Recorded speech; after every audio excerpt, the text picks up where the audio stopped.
Hello and welcome to Newswire. I'm Ayza Omar. Now, the death toll from clashes with security forces and protesters over the passing of the controversial Citizenship Amendment Act of 2019 continues to rise. There have been at least 23 dead in various states, most of the deaths taking place in BJP-ruled state of Uttar Pradesh, where 16 people have been killed, including an 8-year-old boy. Now, the Organization of Islamic Cooperation has voiced concern also over the recent developments and how it is affecting Muslims in India. There are also scores of Indian Americans who are protesting against the same Citizenship Amendment Act in the United States. They've demonstrated right outside the Indian Embassy in Washington, D.C. Meanwhile, Prime Minister Modi took the stage at a rally in New Delhi on Sunday during the launch of BJP's campaign for the Legislative Assembly elections. Now, there he said specifically, let me just quote some of his lines from his speech. He said, "We have never asked anyone if they go to a temple or a mosque when it comes to implementing welfare schemes. Maybe somebody should at this point brief him on what has happened very recently on what is being seen as a highly biased judgment of the Babri Masjid case." But instead, he goes on with the same blind rhetoric that protests in India, the thousands who are right now out on the streets, this is all the doing of opposition parties and troublemakers. A lot more needs to be discussed here, not only with concerns of the CAA and the kind of demonstrations India is seeing, unprecedented in a long time, especially during the second tenure of the BJP government. With our guests, we will be talking about this in a lot more. Let me introduce who will be talking to. We have with us Mr. Rajesh Sundaram, a senior cast journalist joining us from Bombay today. We also have Mr. Hassan, Akbar, an analyst and director of programs at the Jinnah Institute, joining us from Islamabad. And then we have the former Minister of Indian Occupied Kashmir, Mr. Babu Singh, once again joining us here on Newswire. Welcome to all three of you. I want to start with you, Mr. Sundaram, with the latest, especially with Prime Minister Modi's speech that he gave, where he talks about not just that the opposition party is behind the entire mess, these demonstrations, but that he specifically said at one point that he's asked for proof from the crowd, saying that where have I ever implemented policies that have been divisive within India? Your comments on this, please. Well, I think you should put it in the context of various state elections that are due. There's elections due in Delhi. There are elections due in a few years in West Bengal as well. So clearly, any politician now would choose to tread carefully. They wouldn't want to take any blame for policies that have gone wrong, and they'd rather push that on to the opposition. And that's what many observers here feel the government is doing. Of course, in terms of the NRC and the CAA, there have been many statements that have been made in the past, some full of bravado about how the NRC is going to be implemented all over the country, about how detention centers are going to be set up. So clearly what the Prime Minister said yesterday was to deny what many of his senior colleagues have said in the past. So the jury is out, really. Is that a rethink within the Indian government in light of the protests that have been happening all over the country? Or is it just, many observers think that this is just another ploy to confuse the narrative a little bit more. But yes, there's a lot of dust that's flying. There are a lot of civil society members, you've got students, you've got academicians who are being detained, some being arrested, there's violence that's spreading. So all of that is a lot of concern for the government. And really, the statements that came out yesterday didn't really, if you ask many observers, give a lot of answers, but it really threw a lot more dust in the air. Right, but Mr. Sundaram, how the Jharkhand polls have manifested, how BJP has done over there, do you think that is in any way reflective of how BJP is being seen now with these current protests? Well, I believe, there were a lot of these statements that were made about the Citizenship Amendment Bill and the Act currently and NRC that were made during the election campaign. So clearly there has been some reflection of that, although there are many other local issues which would have an overriding kind of a concern for the voters. But clearly towards the end, the BJP, especially the Prime Minister, had made certain remarks which was seen by many of his critics, especially when he talked about how the protesters against the Citizenship Amendment Act could be identified by their clothes, which was which had a clear, many felt a divisive tone about it. So all of that was there in the forefront of the election campaign. And clearly, if you look at the election results that have come out right now, some would say it has been a rejection of the kind of rhetoric that had gone around. Divisive, many would feel a rhetoric that had gone around this. Okay. So, Mr. Hassan Akbar, coming to, especially with the kind of concerns the OIC has given and what one can make of it in terms of the kind of stand OIC has taken in the past when it comes to supporting Muslims across the world, and especially what is unfolding here in India. How would you respond to their statement at this point? I think it was a necessary statement. The OIC's concern is legitimate because clearly the Muslims in India are facing significant backlash for their protests against the Citizenship Amendment Act as it was brought into force recently. And so the OIC has raised that concern. I think it's a positive step. Mahathir Mohamad also, at the conclusion of the recently held summit in Kuala Lumpur, also raised his concern vis-a-vis the treatment of Muslims in India. Apart from that, Bangladesh too has raised concerns about the Citizenship Amendment Act and specifically the NRC, which will subsequently follow after the Citizenship Amendment Act. So I think increasingly there is within the Muslim world growing concern about the ostracization or the exclusion of Muslims by religion from from citizenship, for example, in India. I think it's a serious concern, and we must tie this with rising global concern as well. I mean, internationally, a lot of newspapers now, journalists, and even members of parliament abroad are raising concerns and questions about Narendra Modi's agenda in divisiveness and raising, the specter of majoritarianism or illiberal majoritarianism in India, and its impact not just on Muslims but other minorities as well within India. So it's of concern. Specifically talking about Pakistan, I think the Prime Minister himself has made some remarks through Twitter about the Citizenship Amendment Act and has raised concerns about that. And for Pakistan, it's very important given that Kashmir, this comes right after the abrogation of Article 370 and a complete lockdown in Kashmir now for more than 130 days. So Pakistan has raised its concerns vis-a-vis Citizenship Amendment Act because it also mentions Pakistan by name in the Act. Pakistan is one of the 3 Muslim countries that were mentioned in the Act. And so definitely it is a bilateral issue. It's an issue that Pakistan feels very strongly about because the Act in itself talks about the treatment of minorities in Pakistan, which Pakistan has taken serious note of. So I think overall, as the protests rise inside India, as we hear news about police brutality, particularly against the Muslim community in Uttar Pradesh and other parts of India, I think there will be growing concern about the trajectory of where India's democracy is heading. Notwithstanding the positive support that we have seen in cities like Hyderabad and Mumbai and Delhi, many people in India, many non-Muslims have also come out in support of the protests and in support of the Muslim community, which I think is a very positive step.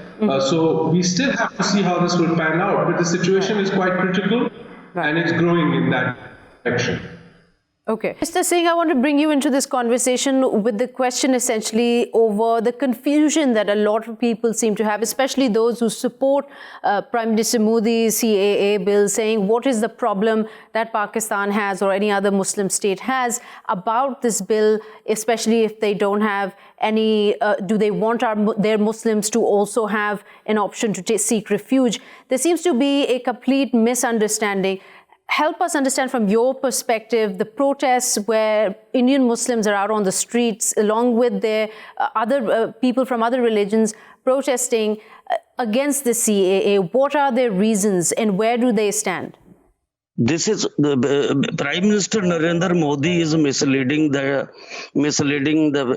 people, the misleading the nation, the misleading the world, and he is not accepting. He has adopted a very adamant and arrogant attitudes. He must behave in a democratic manner, and he should admit his mistake.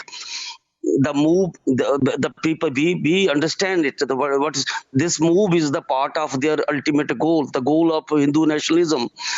The problem is why they moved in the parliament in the form of a citizenship amendment bill.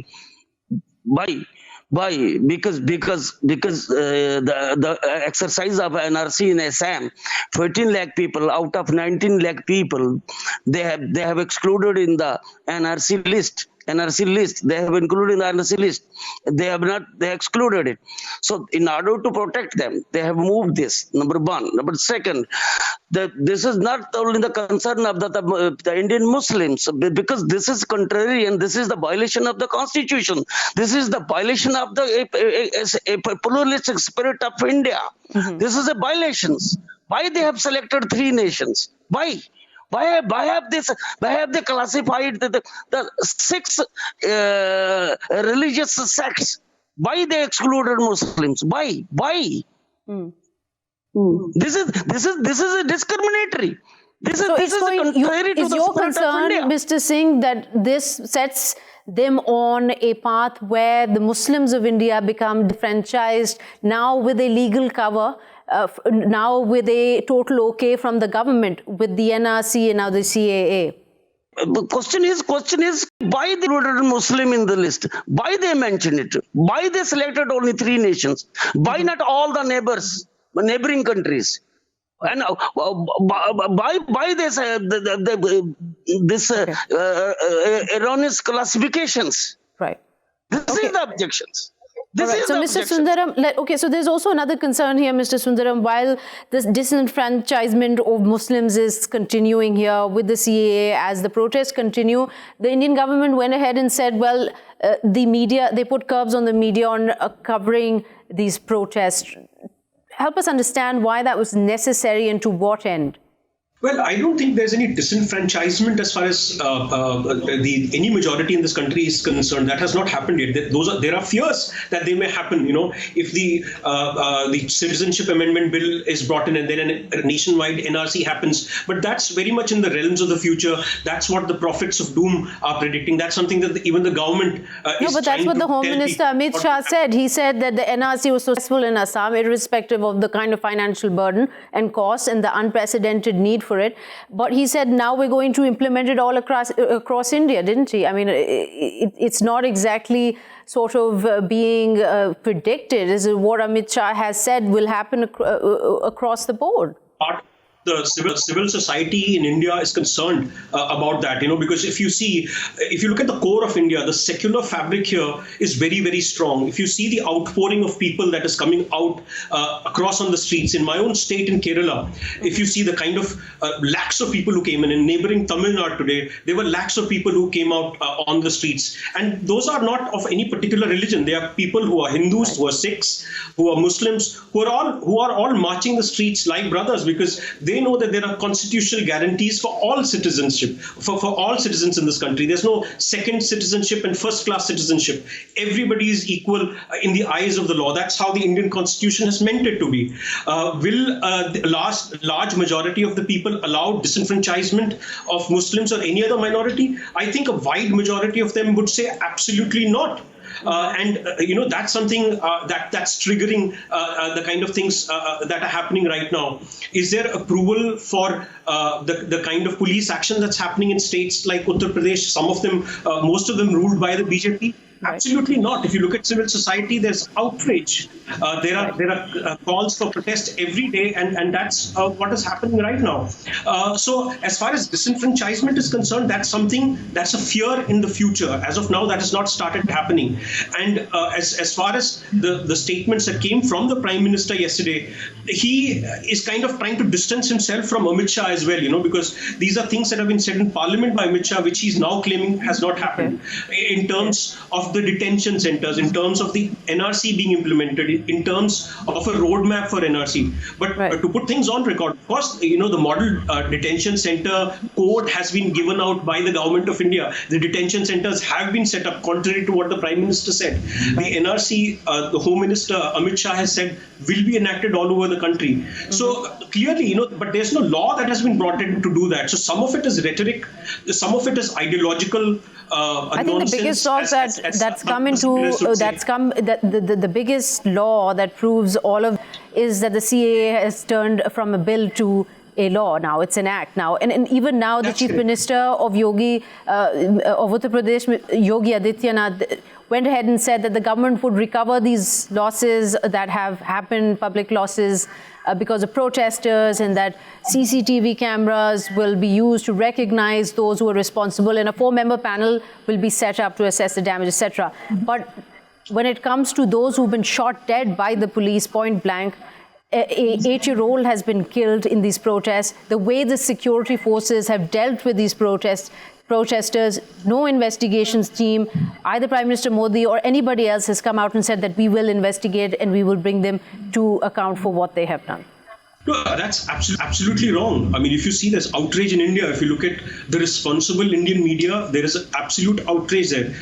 Even one killing is not acceptable to the people in India who have their hearts in the right place, who care about the country, who care about the constitution. As far as the CAA is concerned, that per se in itself does not impact the Indian Muslims as such. But if you see it in the wider perspective of the NRC, that's where the danger comes in. So clearly the CAA has been enacted. That's become a law right now. But what the government does on NRC, if the Prime Minister, like he said yesterday, says that there'll be no action taken on NRC, can we take him for his word? Many people in India think maybe not.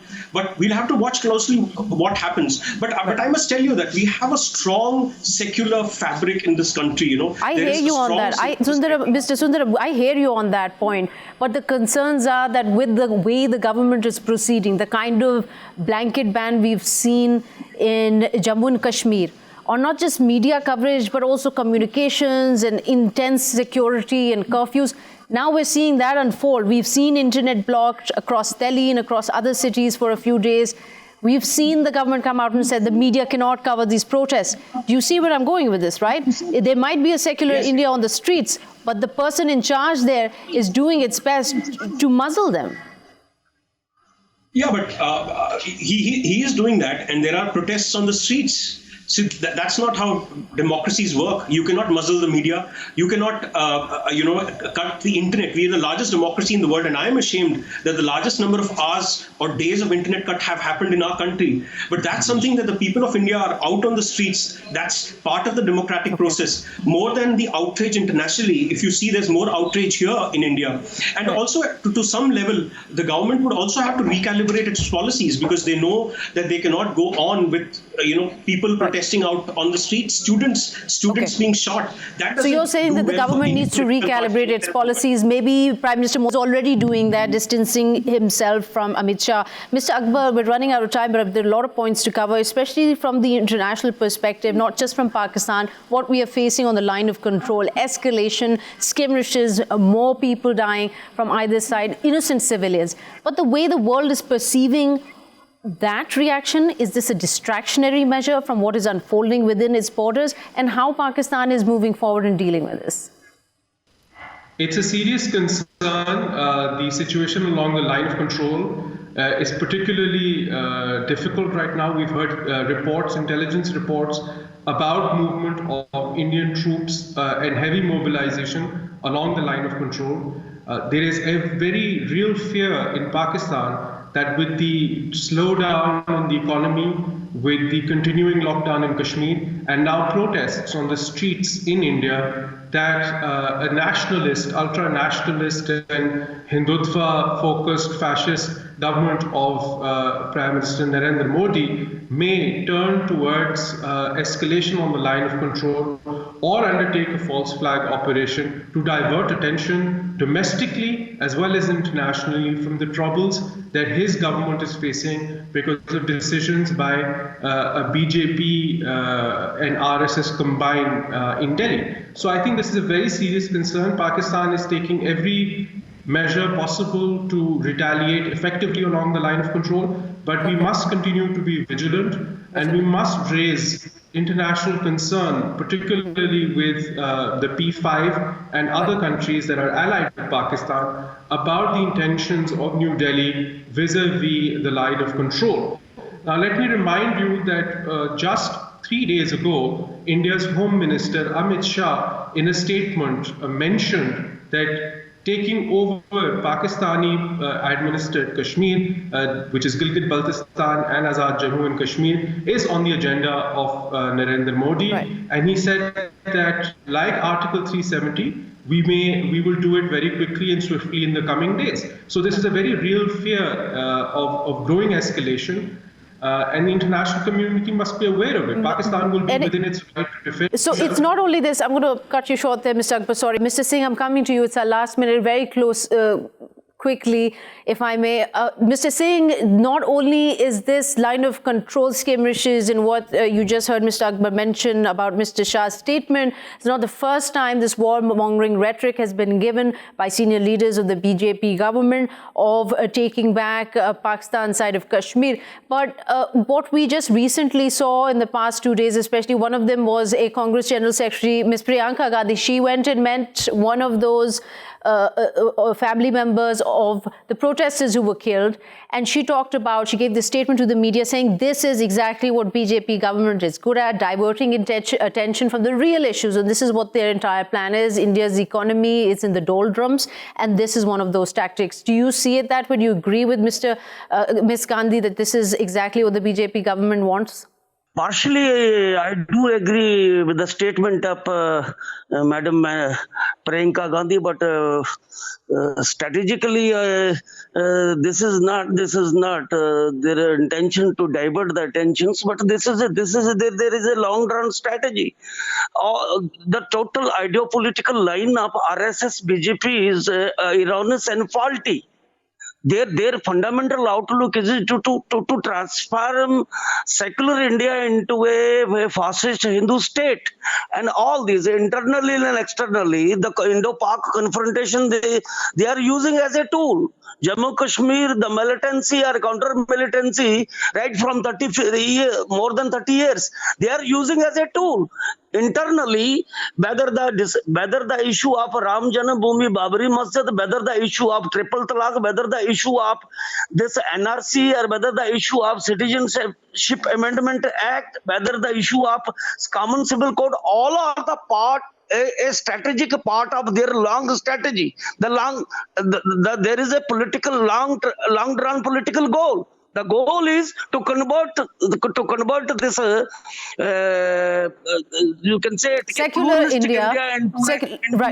India to something more towards, right, I hear you, extreme right-wing RSS to our state. Unfortunately, I had to cut you there. Sorry about that, Mr. Singh, but we've run out of time here. We've come to the part where we have to take a break. Thank you so much, Mr. Akbar, Mr. Sundaram, and Mr. Babu Singh for joining us for this conversation. We'll get into details later, but right now we'll take a quick short break. We'll be back with more news analysis on another story.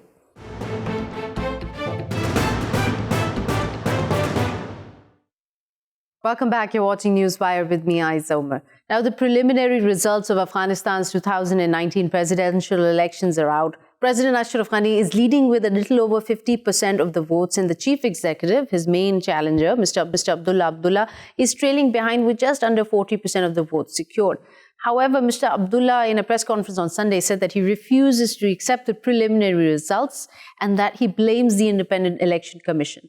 Now, at the same time, while it seems that Mr. Ghani is set to win the second term, we are seeing that a Taliban group in northern Afghanistan make claims of having killed a United States soldier in a most recent attack. We will be discussing with our guest today not only what the future of the government is, but also with its dealings with the Taliban and how the Taliban-US talks, in effect, will be affected by this new government as it seems to be transitioning in power soon. So without further ado, let me introduce who will be joining us today. We have with us Mr. Javid Faisal, a former government spokesperson. He is joining us from Kabul today, and Ms. Tanya Goudsouzian, an analyst, joining us from Istanbul. Welcome to both of you to Newswire. Ms. Goudsouzian, if I can begin with you, First of all, the kind of result that has showed up with 50.64% in the pocket of Mr. Ghani, and then right behind him, Mr. Abdullah. How did you react to the news of this result? Was it something unexpected, or this was pretty much on the table? Well, it was certainly expected from the preliminary polls anyway that he was going to win. It was just a question of by how much. I think what was perhaps surprising is the very small margin, which is just short of the 51% that would prevent them from going into a runoff, but still below 51%, so that there will be people disputing the outcome. Still, this is the result of the election. He has won, and this is something that everyone who was opposed to him will have to accept. People I've spoken to close to the government have said that this pretty much strengthens his mandate to speak for the Afghan people, and it gives him a much stronger hand in potential negotiations with the Taliban in the future. Now, Mr. Faisal, what the IE has also said is that the turnout of these presidential elections was a little more than 1.8 million, but at the same time, it was not a huge turnout. With the kind of numbers coming out with Mr. Ghani in the lead, what is your understanding of how the Afghans will respond in general? Will they accept this as their new democratic leader? I mean, besides what is, of course, on paper, but what is the sentiment like on the ground? Yes, the response from the public has been an exceptional one. It was a long-awaited announcement for the people. People have shown their will on the polling day. So yesterday, when the results were out, it was clear that the people's questions, concerns they had from the situation, from the delays, those were all answered to. And the legitimacy, as for that one constitution, is not an issue. It says 50 plus 1. So now there are more than 12,000 votes that are above the 50% of the overall turnout, which means there is no issue according to the law. And the acceptance, the recognition, it was good yesterday and today, and not only from the Afghans, but our international partners who are somehow the shareholders, who are somehow supporters and partners in this process. So, but we right now are looking forward to hearing from the Commission to announce the final results. However, we have some 41 days to that date, but we will really much hope to have the Commission follow their deadline and make sure that this issue of election is being sorted out. So the whole sort of rhetoric that Mr. Abdullah has been carrying all this, there has been a fraud of votes, that this, even now on Sunday in his press conference where he has claimed that IEC has not been transparent. What is the legal process if they do continue to contest the legibility of the results? What we have been hearing from all these candidates and counterparts from day first of the election, they were saying that this election was the best election we have so far had in Afghanistan. So, which means the transparency, the measures taken to ensure transparency, and the measure taken to ensure that only ballots are being counted and only the real voters are being counted were exceptional. The Afghan people are expecting their political leaders to respect the institutions, to respect the law, and to respect the processes. Each process must be having winners and losers. But the winners in this process are the Afghan people. It's our republic. It's a win for the Afghan people against Taliban, against other groups in the countries that were behind those terrorist groups and those sides who didn't want elections in Afghanistan. So it was a win, and we hope that political leaders will obey the law and value the work and the legitimacy of the institutions, the electoral commissions. So, Ms. Goudsouzian, back in, even though the IEC has dismissed these allegations by Mr. Abdullah, but back in 2014, the US had to intervene, or maybe not had to, but intervened, and called it a truce, and there was a power-sharing agreement with Mr. Abdullah and Mr. Ghani. In this situation, again, there seems to be a dispute simmering continuously, especially in these past 2 months. With the US more keen now in trying to get out of Afghanistan, showing more interest with the talks renewed with the Taliban. How does this affect the situation now? Well, without being facetious, I mean, Dr. Abdullah has been threatening to contest the results of the election even before the elections were held.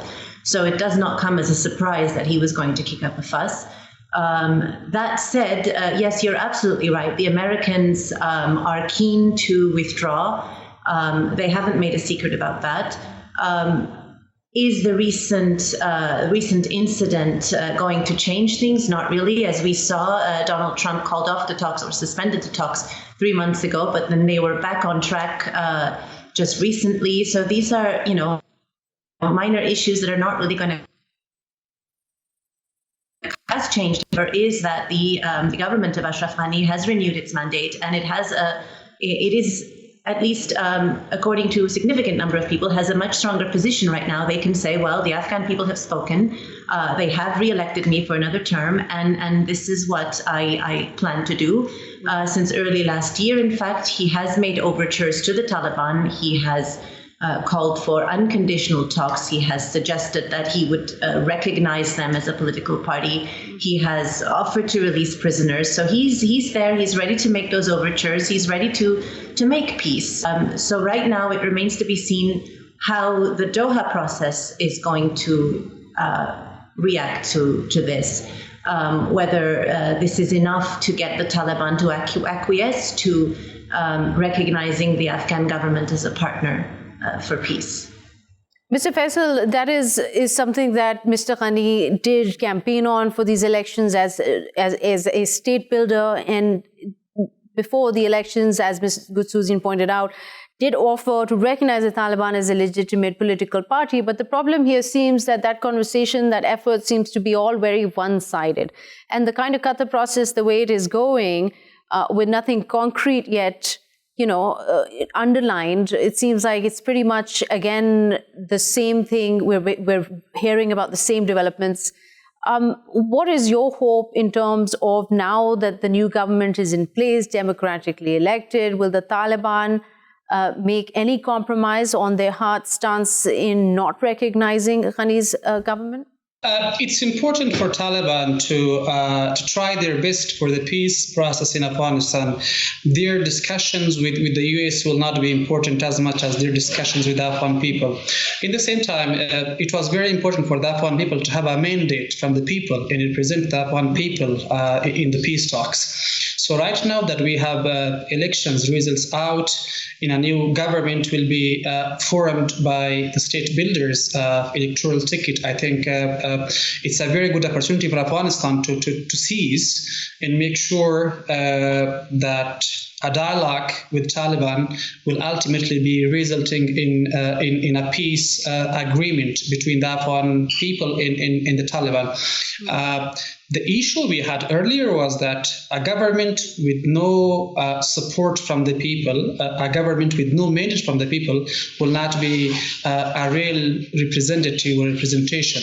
But a government which has come out of election, has the will of the Afghan people, it's the best address, the best representation, and we look forward to hearing positive answers, hearing positive comments from the Taliban, because they finally have to live with us, with Afghan people.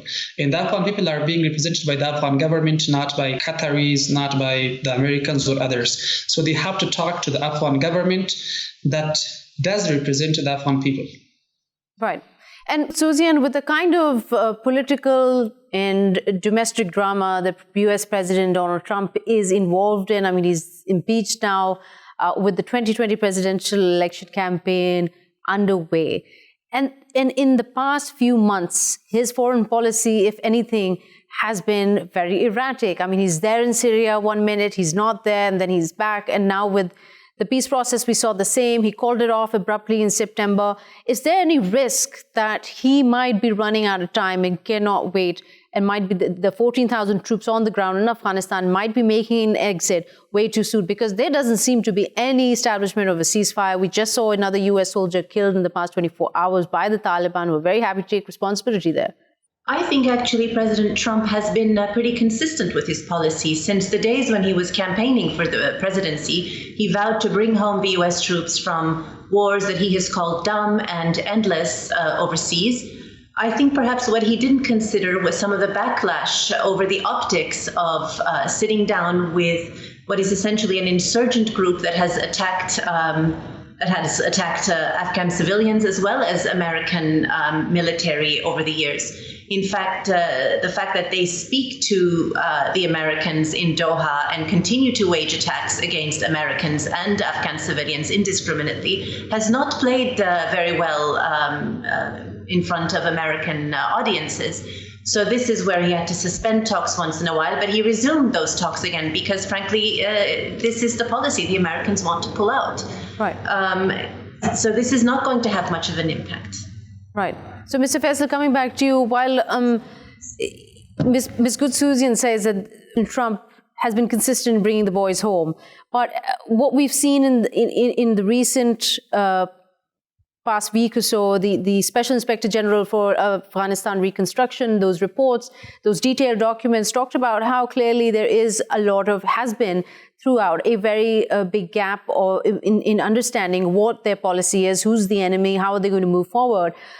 With that kind of sort of shaming documents out in public knowledge, I mean, a lot of it we already knew about. But it seems that right now, while he might be consistent on moving his men out of there, what he might leave behind after an 18-year war will be leaving the Afghan people worse off than ever before. Well, I was saying that we cannot deny the reports saying that the US has made mistakes in Afghanistan. They have made mistakes in Afghanistan, but at the same time, we have had progress too. There has been a lot of progress, and this is something we have to cherish and appreciate throughout all these years. We know that the Americans should not be, will not be in Afghanistan forever. They have to leave ultimately. But before leaving, there are goals that we have to achieve. We have set common goals for ourselves, for the both countries, which is the first one is to distract terrorism, to make sure that terrorism ends in this region, mainly in Afghanistan. So we still have not achieved that goal, but any withdrawal that comes should be very responsible, which means the support for the Afghan national security and defense forces must continue. The support for the terrorists in our region should come to an end. The sanctuaries they have outside Afghanistan should be ended. Governments should no longer support terrorists, and that's when we can achieve the goals.